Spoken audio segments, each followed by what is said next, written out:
Hi, I'm Allison Moir-Smith, and I help brides feel happier, calmer, and better prepared for marriage. This weekend I read a beautiful piece in the New York Times, the Sunday Style section. It's written by Thomas Hooven, who had just graduated from medical school and was about to begin his residency in pediatrics and get married to his high school sweetheart of 12 years.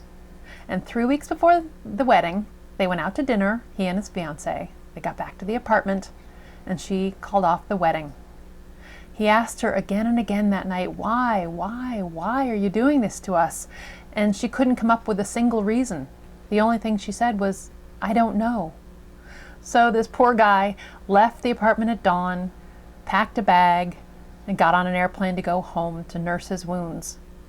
He spent the hour that was to be their wedding ceremony sitting in a tree. He was hurting. It's a sad story, isn't it?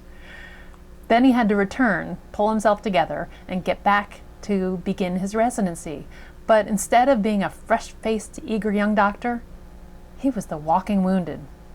He describes in the essay how at the hospital it took every bit of concentration to put aside his private sadness and focus on his patients.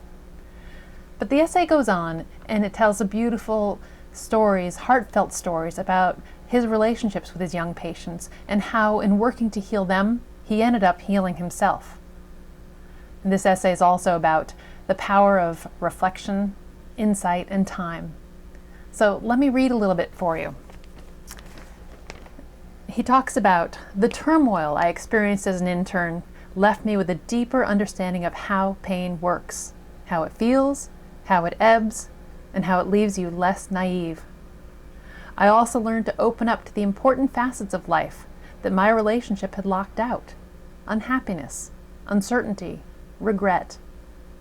Comfort around feelings like this is crucial in both medicine and human relationships. It's the basis of empathy. I didn't understand that before my ex left me, and I learned it the hard way. He describes at length what was going on in his relationship with his girlfriend of 12 years. Let me share some snippets for you. As a couple, we did not fight. Our relationship was conceived from a need of security and stayed small, quiet, and safe. Here's another description. Our relationship had never developed the vocabulary necessary to express the many colors and intricacies of adult emotion. We had no language for negativity. She must have sensed that and realized we were headed for serious trouble.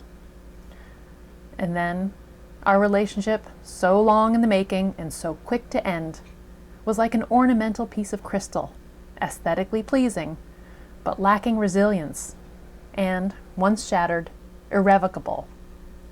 So what about your relationship?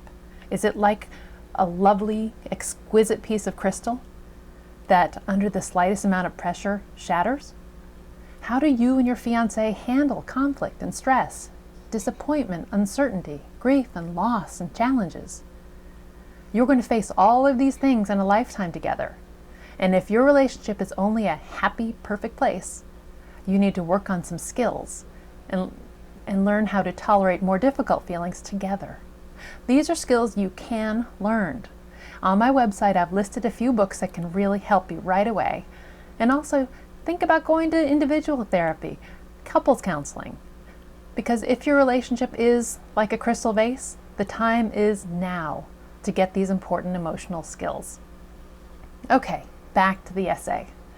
5 years after the broken engagement, Thomas Hooven did get his fairy tale ending. Let me read. By the time I met my wife, I was a changed man and a real doctor. And our love developed differently than any I had experienced before. Less a crystal vase and more like a basketball. Our relationship is made for bouncing, for the good and sometimes rough play that modern professional lives generate. We do have fights, oh yes we do, but they do not threaten our foundation, they deepen it. So, is your relationship a crystal vase or is it a basketball?